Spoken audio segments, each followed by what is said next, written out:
Mimi naitwa Crispin Chalamila, mkurugenzi mkuu wa taasisi ya kuzuia na kupambana na rushwa. Leo hapa Mwanza tumekuwa na tukio hili la uhamasishaji wa jamii au wa umma kupitia maafisa usafirishaji au bodaboda na wenzetu wa bajaji. Sasa unaweza ukajiuliza kwa nini tumeamua kushughulika na watu wa bajaji au wa bodaboda. TAKUKURU katika mmoja ya majukumu yetu ni kutoa elimu kwa umma. Hili ni jukumu muhimu sana kwamba umma uelewe madhara mabaya ya rushwa, mianya ya rushwa. Basi na kwa pamoja tusaidiane kuzuia kutokea kwa vitendo vya rushwa, na pale ambapo vinakuwa vimetokea basi tujue namna gani tunaikabili hiyo rushwa. Sasa tunajua wazi hii bodaboda na bajaji ndio usafiri umekuwa maarufu sana kwa wananchi wengi, kwa Watanzania wengi. Watanzania wengi sana wanatumia usafiri huu. Sasa tukaona ujumbe wetu dhidi ya rushwa tukipitishia kwa watu wa bodaboda na watu wa bajaji, tuna uhakika utawafikia Watanzania wengi sana. Kwa hivyo ndio maana tukaamua kuchagua grupu hili, kwa sababu wenyewe kazi zao muda wote zinahusu kukutana au interaction na abiria. Kwa hivyo ukitoa message kwa kundi hili ni dhahiri kwamba itawafikia watu wengi na itatawanyika sana, kwa sababu wenyewe hawajatulia sehemu moja. Ni tofauti na unapompa elimu mtu ambaye yuko sehemu moja, labda yuko dukani kwake, hatoki, yuko hapo dukani. Ni tofauti sana na elimu kama hiyo ukiitoa kwa mtu wa bodaboda ambaye yeye muda wote ana move. Sasa hivi yuko point hii, yuko Kapili point, baadaye kidogo yuko Buswelo, baadaye yuko sijui kona ya Bwiru. Kwa hiyo huo ujumbe utazunguka. Umeona tumewapa reflector, wamezivaa reflector zenye maandishi jinsi ya habari ya rushwa, lakini vile vile reflector zinatoa namba za simu ambazo mtu anapaswa kuzitumia kutoa taarifa za vitendo vya rushwa, of course na uhalifu mwingine, si rushwa peke yake. Sasa na hizo namba ni wazi kwamba hazilipiwi kama ambavyo imeelezwa, uhitaji kuwa na bando au kifurushi uweze kuzitumia namba hizo. Lakini vile tuna t-shirt tumetoa.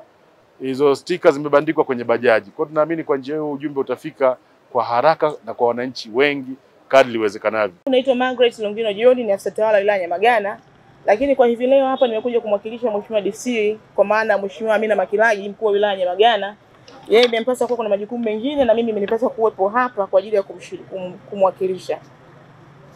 Kwanza kabisa naipongeza sana serikali kwa swala hili kubwa kwa kupitia TAKUKURU kwa kuweka wazi mifumo yetu tunayotumika nchini, kwa maana taasisi zetu zote hasa TAKUKURU kwamba kujua wananchi kwamba tunafikika, TAKUKURU iko sawa muda wote.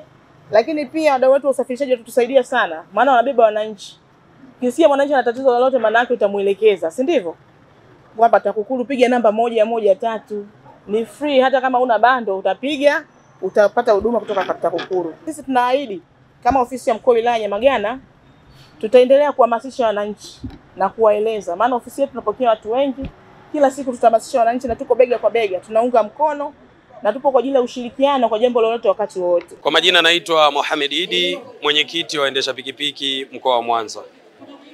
Kipekee leo tuko hapa kuzindua kampeni ya TAKUKURU Tuko Site kwa niaba ya maafisa usafirishaji, namna ambavyo tunashirikiana na TAKUKURU. Wao wanasema Tuko Site, jukumu letu itakuwa ni kutoa taarifa zozote ambazo zitakuwa si za kiungwana, maana rushwa ni adui mkubwa wa haki na ni adui mkubwa wa taifa letu. Kwa hiyo maafisa usafirishaji tuko tayari kutoa ushirikiano kwa TAKUKURU kuona namna vile ambavyo tutashirikiana na TAKUKURU kuweza kukomesha rushwa ndani ya mkoa wetu wa Mwanza. Naitwa Mansuri Ahmada, ni mwenyekiti wa umoja wa waendesha bajaji za abiria kwa maana UWB mkoa wa Mwanza.